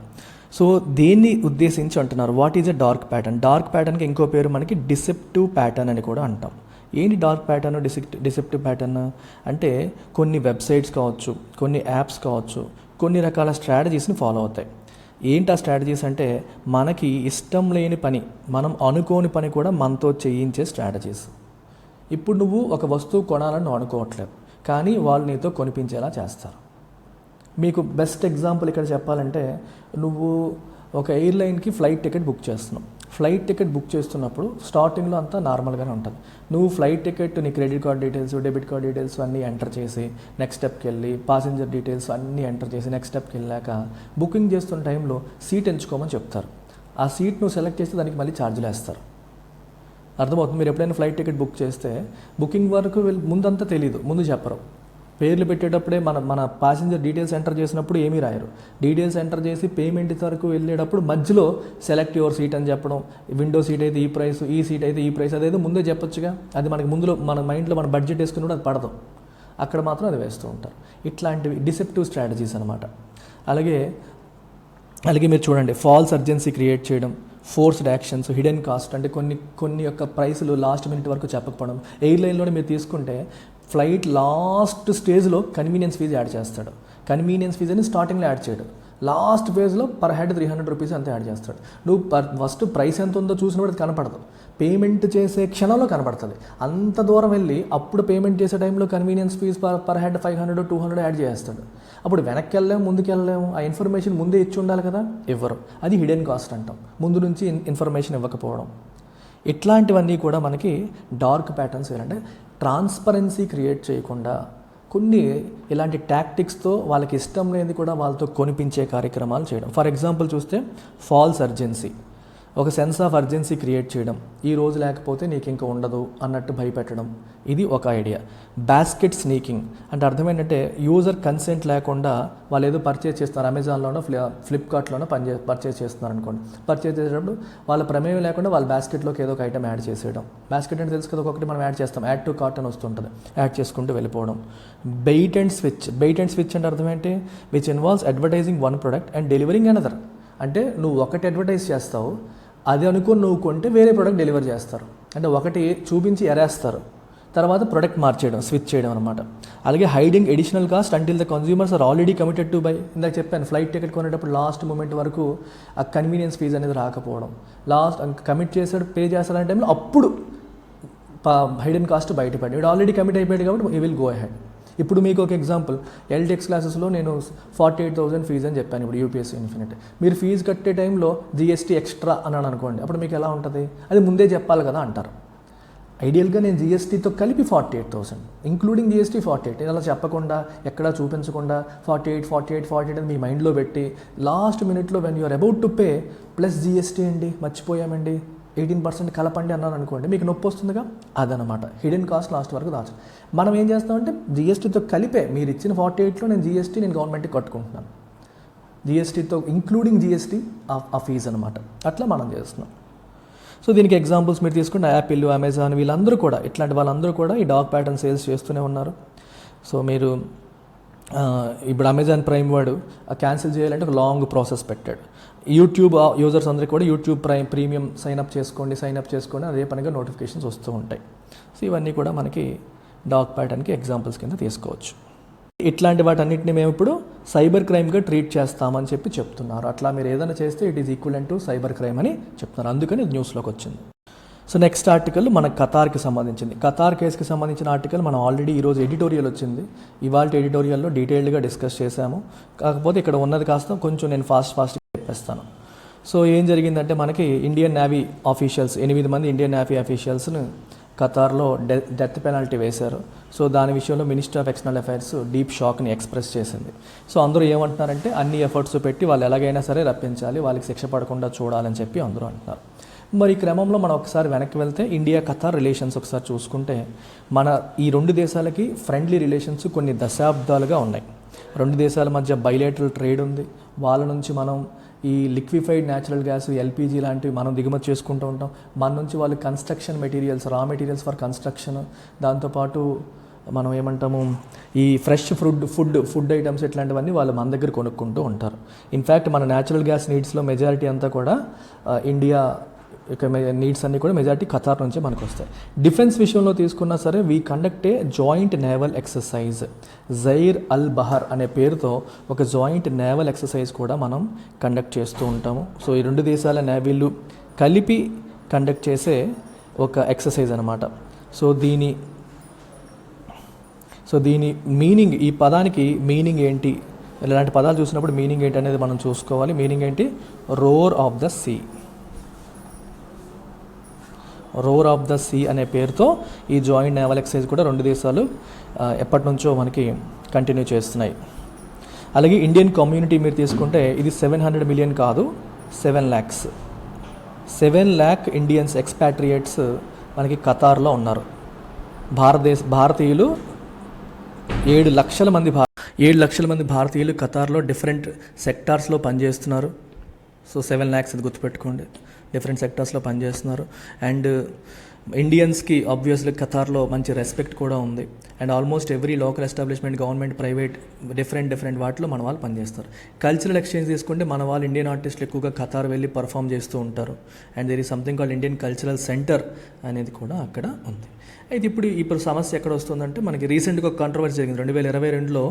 మన ఒక టీవీ షోలో ప్రాఫెట్ మహమ్మద్ గురించి మన ఇండియన్ న్యూస్ యాంకర్ ఏదో అన్నారని చెప్పి ఖతార్ వాళ్ళు కోపమయ్యారు. సో పబ్లిక్ అపాలజీ మాకు చేయాలి అని చెప్పి వాళ్ళు బాగా కోపపడడం జరిగింది. ఇండియా కూడా ఇమీడియట్గా అతన్ని శాక్ చేసి ఇష్యూని సార్ట్అవుట్ చేసింది. ఇప్పుడు 2022లో ఈ పర్టికులర్ ఇన్సిడెంట్ అనేది జరిగింది. 2022లో మన వాళ్ళని అరెస్ట్ చేయడం, వాళ్ళపైన 1 year నుంచి ట్రయల్ అనేది జరుగుతూ వచ్చింది. సో ఈ ఆర్టికల్ గురించి డీటెయిల్డ్గా you watch today's editorial analysis. నేనే కవర్ చేశాను కాబట్టి ఇది మళ్ళీ డీటెయిల్డ్గా చెప్పట్లేదు. ఎడిటోరియల్ అనాలిసిస్ ఇవాళది మీరు గమనిస్తే అందులో నేను డీటెయిల్డ్గా లైన్ బై లైన్ మనం కవర్ చేసుకుంటూ వెళ్ళాం ఈ particular article. So next article, 80% of India's urban population has access to high speed internet. ఎవరు అంటున్నారు ఈ మాట? ప్రధానమంత్రి నరేంద్ర మోదీ గారు అంటున్నారు. సో ఇది ఎక్కడ, ఈ డిస్కషన్ అంతా ఎక్కడ జరిగింది, ఏంటి కదా అనేది సార్ చూద్దాం. సో ఇండియన్ మొబైల్ కాంగ్రెస్ అనేది మనకి కండక్ట్ చేశారు. Prime minister of India at the Indian mobile congress said about 80% of India's urban population now had access to 5G technology. India urban పాపులేషన్లో 80% మందికి 5G టెక్నాలజీకి యాక్సెస్ ఉందని మోదీ గారు అన్నారు. అయితే కీవర్డ్ ఏంటి మనకి? Indian mobile Congress. Indian mobile Congress అంటే అర్థం ఏంటి, దానికి అదేంటి? ఇండియన్ మొబైల్ కాంగ్రెస్ అనేది మనకి largest digital technologies forum in Asia. Digital technologies display చేసే ఫోరం అది. ఫోరం అంటే నలుగురు కలిసి పంచుకునే ఒక వేదిక, తెలుగులో చెప్పాలంటే వేదిక. ఇది 3 రోజుల పాటు జరిగే ఇంటర్నేషనల్ కాన్ఫరెన్స్ ఆన్ టెక్నాలజీ అని మనం తీసుకోవచ్చు. మన యొక్క టెలికమ్యూనికేషన్స్లోను, మీడియాలోను, టెక్నాలజీలోను ఇన్నోవేషన్స్ని మీరు షోకేస్ చేయడానికి ఒక వేదికగా అది ఉపయోగపడుతుంది. ఇది ఎవరు ఆర్గనైజ్ చేస్తున్నారంటే department of telecommunications, cellular operators association of India వాళ్ళు జాయింట్గా ఆపరేట్ చేస్తున్న ఒక కార్యక్రమం. ఇనీషియల్గా ఫస్ట్ 2 ఎడిషన్స్లో ఐఎంసీ ఇండియన్ మొబైల్ కాంగ్రెస్ అనేది దేని మీద ఫోకస్ చేసింది? 5G పైన ఎక్కువగా ఫోకస్ చేసింది. మెజారిటీ వచ్చిన వాళ్ళందరూ కూడా 5Gని ఎట్లా యూజ్ చేసుకోవచ్చు, what are the different use cases of 5Gని ఉపయోగించి ఏమేమి చేయొచ్చు అని చెప్పి సినారియోస్ అన్నీ చూపించారు. డిఫరెంట్ యూజ్ కేసెస్ ప్రదర్శించడం అనేది జరిగింది. మరి ఇండియన్ మొబైల్ కాంగ్రెస్ యొక్క ఆబ్జెక్టివ్ ఏంటి? ఇండిజినస్ టెక్నాలజీని, ఇన్నోవేషన్ని ఫాస్టర్ చేయడం. ఫాస్టర్ అంటే ఎంకరేజ్ చేయడం, కొత్త ఇన్నోవేషన్ ఆవిష్కరణల్ని ప్రోత్సహించడం, లోకల్గానే టెక్నాలజీ బిల్డ్ అయ్యేలా చేయడం. సో ఒక వేదిక క్రియేట్ చేసినప్పుడు మనకి ఎక్సైట్మెంట్ వస్తుంది. మనం తయారు చేసిన టెక్నాలజీని అక్కడ డిస్ప్లే చేస్తాం. ఎవరైనా ఇన్వెస్టర్ చూడొచ్చు, ఫౌండర్ చూడొచ్చు, వాళ్ళు మనకి ఫండింగ్ ఇవ్వచ్చు, మనం నెక్స్ట్ లెవెల్ చేయడానికి వాళ్ళు అవకాశం కల్పించవచ్చు. సో ఒక వేదికగా అది హెల్ప్ అవుతుంది అనమాట. ఇట్లా మనకి మల్టిపుల్ యూజెస్ ఉన్నాయి. అలాగే సైబర్ సెక్యూరిటీ ఎన్ష్యూర్ చేయడానికి ఇది చూడండి, ఐఎంసీ 2023లో మనకి వర్చువల్ ఎగ్జిబిషన్ అనే కాన్సెప్ట్ని కూడా ఇంట్రడ్యూస్ చేశారు. అంటే మీరు డైరెక్ట్గా అక్కడికి వెళ్లకుండా దూరంగా ఉండి కూడా టెక్నాలజీని ఉపయోగించుకొని మీ ప్రోడక్ట్ని మీరు అక్కడ షోకేస్ చేయొచ్చు. అంటే డైరెక్ట్గా ఫిజికల్ పార్టిసిపేషన్ లేకుండా రిమోట్గా కూడా మీరు ఈ ఈవెంట్తో ఎంగేజ్ అవ్వడానికి కూడా ఇక్కడ అవకాశం అనేది కల్పించడం జరిగింది. ఇది ఆబ్జెక్టివ్ ఆఫ్ ఐఎంసీ అని మనం చెప్పొచ్చు. So last article of the day, Vikram kicked up 2 tons of lunar dust say scientist. Vikram అంటే విక్రమ్ ల్యాండర్, చంద్రయాన్ గురించి మాట్లాడుతున్నారు. సో విక్రమ్ ల్యాండర్ 2 టన్నుల లోనార్ డస్ట్ని కికప్ చేసిందంటే మరి అంత అది కిందకి వస్తుందని వల్ల లోనార్ డస్ట్ 2 టన్నుల లోనార్ డస్ట్ అనేది అక్కడ నుంచి డిస్ప్లేస్ అయిందంట. సో దీనికి సంబంధించిన ఆర్టికల్ ఇది. సో దీనికి సంబంధించిన ఇన్ఫర్మేషన్ మనం ఒకసారి చూసేద్దాం. సో ఏం చెప్తున్నారంటే 2 టన్నుల మూన్ సాయిల్ లోనార్ ఎపిరెగోలిత్. ఈ ఎపిరెగోలిత్ అంటే మీనింగ్ ఏంటి? మూన్ యొక్క సాయిల్ మరియు సాయిల్ పైన ఉన్న డస్ట్ మరియు ఏమంటారు రాక్స్, ఇవన్నీ కలిపి అనమాట. 2 టన్నుల రాక్స్, డస్ట్ అన్నీ కూడా బ్లో ఆఫ్ అయిపోయి చంద్రయాన్ 3 యొక్క విక్రమ్ ల్యాండర్ ల్యాండ్ అవుతున్నప్పుడు అప్పుడు మనకు ఒక స్పెక్ట్రాక్యులర్ ఎజెక్టా హ్యాలో క్రియేట్ అయిందని చెప్పి ఇస్రో వాళ్ళు క్లియర్గా మెన్షన్ చేస్తారు. ఎజెక్టా హ్యాలో అంటే మీనింగ్ ఏంటి?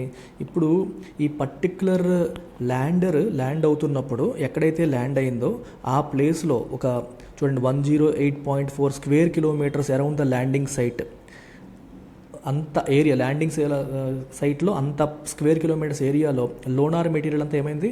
ఎక్స్పెల్ అయ్యి డిస్ప్లేస్ అయిపోయింది. సో ఇక్కడ మనకు ల్యాండర్ దిగిందంటే ఈ చుట్టుపక్కల చాలా ప్రాంతంలో ఈ సాయిల్ అంతా కూడా డిస్ప్లేస్ అయింది. డిస్ప్లేస్ అవ్వడం వల్ల ఇదంతా ఒక బ్రైట్ స్పాట్ లాగా మనకి కనిపించింది. It appeared as a bright spot.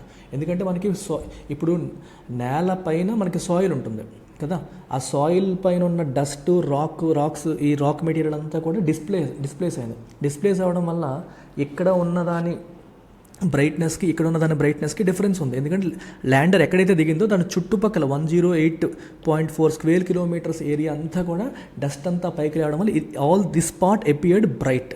ఇక ల్యాండర్ మధ్యలో ఉండి చుట్టూ ఉన్న ఏరియా అంతా బ్రైట్గా కనిపించింది.